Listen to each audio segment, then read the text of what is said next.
सभी को नमस्कार। हिंदू राष्ट्रीय शक्ति की तरफ से प्रेस मीट यहाँ पे बुलाया गया है।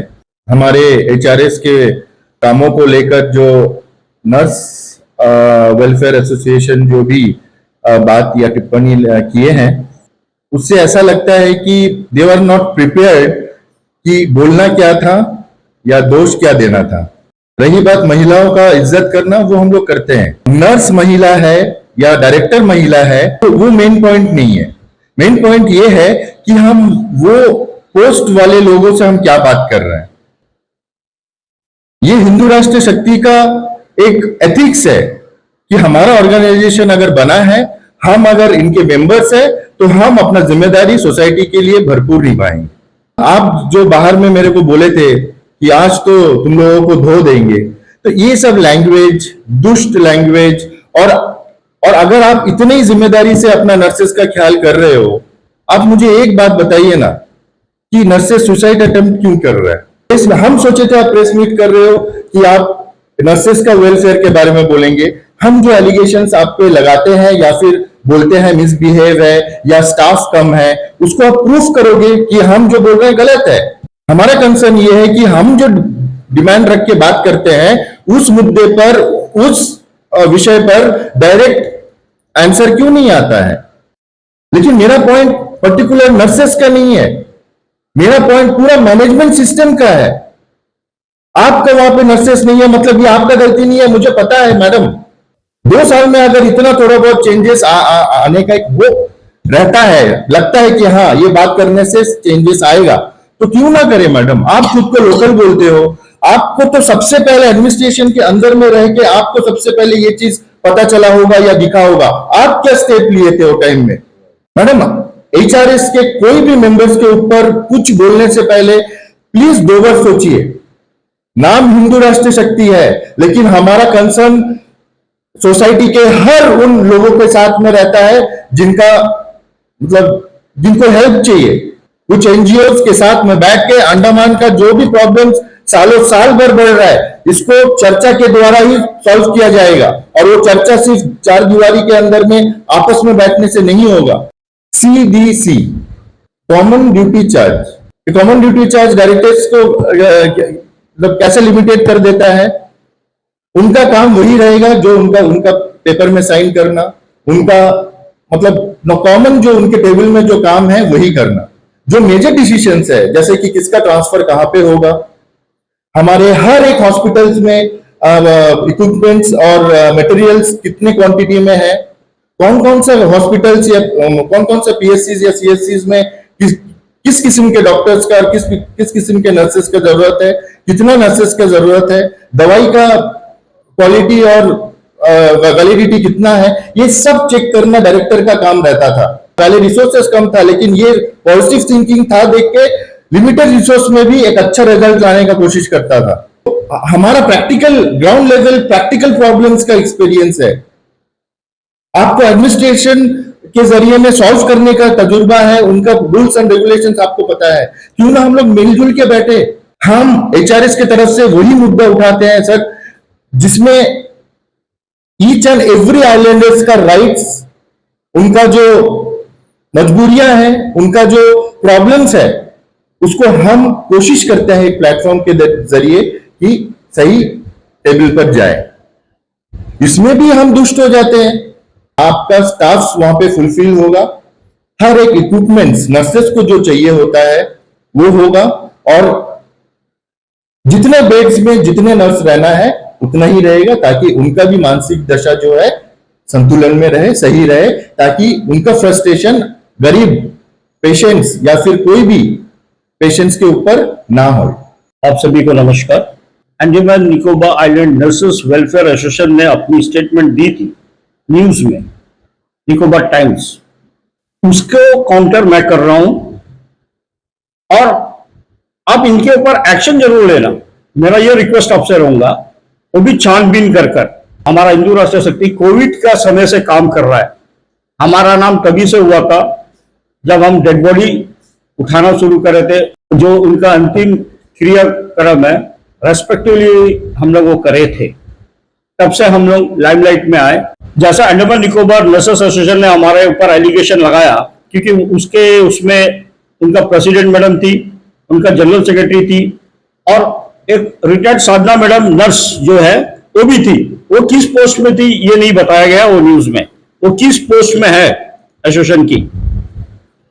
उन्होंने हमें दुष्ट कहा, अब वो न्यूज को बहुत अच्छे से सुनिए। इसी से पहला पता चल जाता है कि नर्सेस का बिहेवियर कैसा है, उनका वे ऑफ टॉकिंग कैसा है। दूसरी चीज उन्होंने कहा कि राकेश्वर लाल जी की वाइफ 15 जून को सर्जिकल वार्ड में एडमिट थी, उसके पास अटेंडर तक नहीं था, उसको डॉक्टर और नर्स ही देखे। मेरा रिक्वेस्ट है नर्सेस एसोसिएशन से, ये कौन सा जो तीर मार दिया आप लोग ये बात बोल के। जो भी पेशेंट एडमिट होता है जीबीपन में, डॉक्टर और नर्सेस का काम ही यही होता है पेशेंट को देखना। ये साधना जी को पूरा वाक्य अपना कंप्लीट करना था। उस वक्त इनकी बेटी का भी सर्जरी हुई थी, और जो आपका बेटी का पास जो अटेंडर था उससे पूछ लीजिए राकेश्वर लाल का वाइफ का पास अटेंडर था या नहीं था।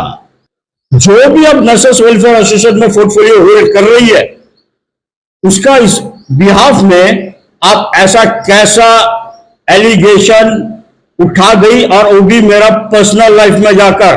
अब बात आप ये बोली कि उसका वाइफ का सर्जरी कैसा हो गया जब इंस्ट्रूमेंट नहीं था, तो उसका बात आप एक वर्ड बोली है, वो क्लियरली उनको सुनाई नहीं दिया।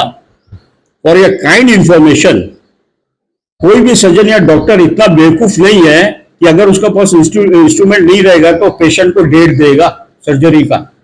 वो इंस्ट्रूमेंट डॉक्टर को दिया जाता है, उसका टाइम बाउंड पीरियड रहती है, उसके बाद वो इंस्ट्रूमेंट चेंज हो जाती है। तो जब वो इंस्ट्रूमेंट चेंज होने की टाइम रहती है, डॉक्टर्स अपने तरफ से लेटर लिख देते हैं कि मुझे ये चाहिए, जो भी कंसर्न अथॉरिटी है उनको। पर ये कभी कभी देखा गया है टाइमली इक्विपमेंट्स उनको मिलती नहीं है, ठीक है, या मिलती ही नहीं है। वो क्या करते हैं, जो पुराना इंस्ट्रूमेंट है उसी को ही सैनिटाइज करके चलाते हैं काम, क्योंकि डॉक्टर्स का फर्ज यह रहता है कि पेशेंट का कोई भी कीमत में जान बचाया जाए। वो वेट नहीं कर सकते इंस्ट्रूमेंट का। तो ये है आपका दूसरा क्वेश्चन का जवाब, ठीक है। तीसरा पॉइंट में आता हूं मैं। आज तक एचआरएस किसी के ऊपर आज तक एलिगेशन नहीं लगाया, सिवा डायरेक्टर एनएम्स एंड डीएचएस का। वो इसलिए लगाया क्योंकि वो इंस्टीट्यूशन का हेड है। आप वो इंटरव्यू को पूरा देखिए, उनका नाम है अंडमान निकोबार नर्सेस एसोसिएशन। वो नर्सेस लोगों के बारे में कोई बात ही नहीं की है। विमला सिस्टर, विमला जी, राकेश्वर लाल जी, अंशुमन राय जी, इंदू राष्ट्र शक्ति और राकेश का वाइफ। आपका एसोसिएशन इसीलिए बनी है क्या? मैं आपको डायरेक्टली आपका सामने बोल रहा हूं, कोविड के वक्त जो फ्रंट लाइन वर्कर थे वो लोग काम कर रहे थे और आपका परमानेंट स्टाफ छुट्टी लेके बैठ गया था। मैं दावे के साथ बोल रहा हूं, आप फाइल खोल के देख लीजिए। और जब कोविड खत्म हुआ, ये बच्चे लोग जो फ्रंट लाइन वर्कर थे निकाल दिया गया। ये बच्चे लोग हमारे पास आए, अंशुमन जी के पास गए, इनका फाइल मूवमेंट हो चुका है। नर्सेस एसोसिएशन जी सुन लीजिए, फाइल मूवमेंट हो चुका है इनका बीच में कोविड और इसका बीच में वैकेंसीज भी निकला, इनको कोई नहीं पूछा। आप क्या बात का वेलफेयर एसोसिएशन चला रहे हो नर्सेस की? आप तो खुद अपनी जिम्मेदारी से उनको उठा नहीं रहे हो। आप चले हैं हमारे ऊपर उंगली उठाने, और आप ही का ये चीज को मैंने उठा दिया है। हमने फाइल सेक्रेटेरिएट का पास है, होपफुली बहुत जल्दी उनको सर्विस भी मिल जाएगी। तो वाह भाई वाह, आपका एसोसिएशन तो दूसरा एसोसिएशन के ऊपर उंगली उठाने में लगा हुआ है, और प्लस पर्सनल लाइफ में भी इंटरफेयर करना लगा है आपका। मैं आपके चैनल के माध्यम से बताऊंगा, उनका प्रेसिडेंट भी वहां पे बैठी थी, जनरल सेक्रेटरी भी बैठी थी, उन्होंने भी अपना स्टेटमेंट दिया। ना दोनों में से किसी ने एचआरएस के बारे में नहीं बोला, उन्होंने अपना पॉइंट रखा। सिर्फ एक ही को प्रॉब्लम था, मीडिया बदलू कि ये कमेंट बॉक्स में लिख रही है मैं एफआईआर कटा दूंगी राकेश्वर लाल जी के ऊपर, फिर उसके बाद लिख रही है, सुनिए, हमको धमकी दे रहा है, उसके बाद लिख रही है ये ओटी के अंदर कैसा घुसा, मैं डायरेक्टर एनएम्स और डायरेक्टर डीएचएस से कंप्लेंट करूंगी और इनके ऊपर इंक्वायरी करवाएंगी। अरे मैडम जी, क्यों दोनों मैडम को तकलीफ देती है? एंटी करप्शन, सीआईडी, आईबी, आप उनका पास में भी लेटर लिखिए ना, इनका अलावा वो भी छानबीन करेंगे और देखते हैं क्या सॉल्यूशन या आंसर आता है। सवाल सेक्रेटरी पर्सनल से हेल्थ आपने डेली टेलीग्राम में निकाला था, पीआरओ भी अपॉइंट किया था, आपका हेडिंग तो बड़ा खराब था, miscreant anti social element. Secretary health साहब, पहले तो आप मुझे यह बता दीजिए कि मिसक्रिएट एंटी सोशल एलिमेंट कौन है? आपका ये निकलने के बाद में अंडमान निकोबार नर्सेस एसोसिएशन ने अपना इंटरव्यू दिया है और एसोसिएशन का राइट्स भी बनता है मीडिया के सामने इंटरव्यू देने की, पर 3 पॉइंट क्या कर रहे हैं उस लोग एचआरएस के ऊपर, पर्सनल लाइफ में भी जाके कर रहा है। उकसाता कौन है पब्लिक को, बताइए ना। मैं इस स्टेटमेंट में आपसे रिक्वेस्ट करूंगा इनके ऊपर एक्शन लेने के लिए।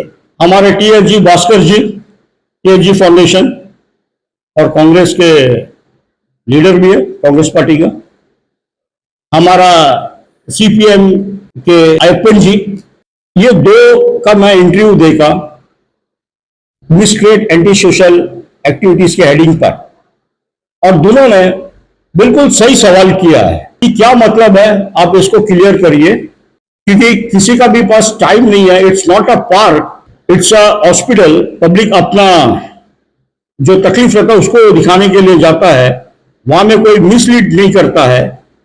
और अगर आज तक कोई मिसलीड किया है आपका डॉक्टर्स हो या नर्सेस हो या कोई भी स्टाफ के साथ में, तो आप बताइए ना, आप सामने रहिए ना। आप एक ऐसा हेडिंग डाल देते हो न्यूज़पेपर में जो कि चुपता है, इट्स नॉट गुड। और इस विषय में आपका एक ही पॉलिटिकल आगे आया जो है कांग्रेस पार्टी का।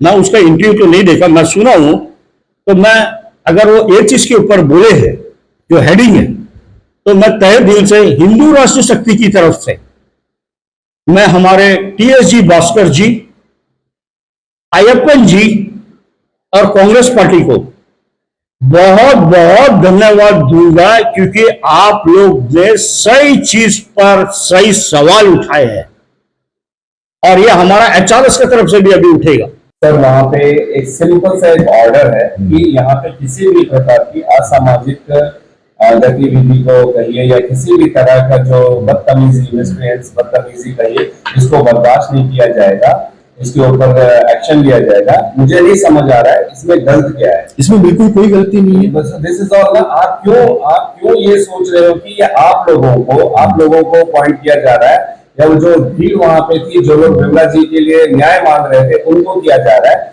क्योंकि अगर वे ऐसा कुछ भी करते तो आई एम श्योर कि हमारी पुलिस इस पर जरूर एक्शन ले, आगे भविष्य में ना हो। इसके लिए वो ऑर्डर्स है जिसके लिए आप खुद मानोगे कि अस्पताल प्रेमिसेस में ऐसी कोई भी किस्म की असामाजिक एक्टिविटीज वगैरह नहीं होनी चाहिए। इसके लिए तो हमारे के लिए, हमारे लोगों के लिए, हमारे समाज के लिए एक अच्छा आदेश। बिल्कुल, हम तो पहले ही बोले आदेश अच्छा है, लेकिन ये संदर्भ में वो मैसेज इस समय पे आना is indirectly showing something like people should not go there and ask for whether there is any negligency going on, whether the particular patient is getting proper treatment or not. तो ये चीज को avoid कराने के लिए ये एक आगाह है कि भैया अंदर में आके कोई हरकत ना करो। ये समय के नाजुकता के हिसाब से हम लोग सोच सकते हैं, लेकिन ऐसा कुछ उसके संदर्भ में ऐसा कुछ हम नहीं कह सकते। नहीं, बिल्कुल नहीं कह सकते, लेकिन ये हमारा जितने भी ये माहौल में जो हो रहा है, थोड़ा बहुत आवाज अंदर में उठेगा ही उठेगा। तो ये चीज को उन लोग भागते हुए ये मैसेज और ये बोर्ड का जो है यूज किया है। अदरवाइज देखिए हॉस्पिटल में तो it's a good thing, right? बिल्कुल गुड थिंग, बिल्कुल गुड थिंग। बट हॉस्पिटल में ऐसा हरकत बहुत कम होता है जब तक वो अपने पर्सनल फैमिली के ऊपर में ना।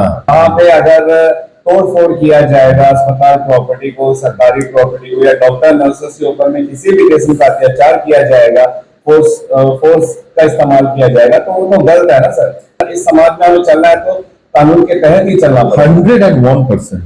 ठीक है, और हम भी हमारे हमारे HRS के थ्रू में जितने भी मतलब एजिटेशन बोलिए, प्रोटेस्ट बोलिए किया गया है, आप एक प्रोटेस्ट में दिखा दीजिए कि वहां पे एग्रेशन जो है डिस्ट्रक्टिव मोड ले रहा है। आज जीबी पंत हॉस्पिटल के अंदर लंबे समय से नर्सेस की वैकेंसीज है, लंबे समय से नर्सेस की प्रमोशन नहीं हुई है।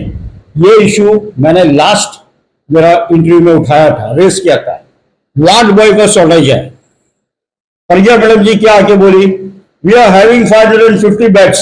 Okay fine, it's well and good, आप मेडिकल कॉलेज के हिसाब से जा रहे हो, बट कितने बेड्स में कितना डॉक्टर, स्टाफ नर्स और आपका वार्ड बॉय होना चाहिए? Did she disclose it? No.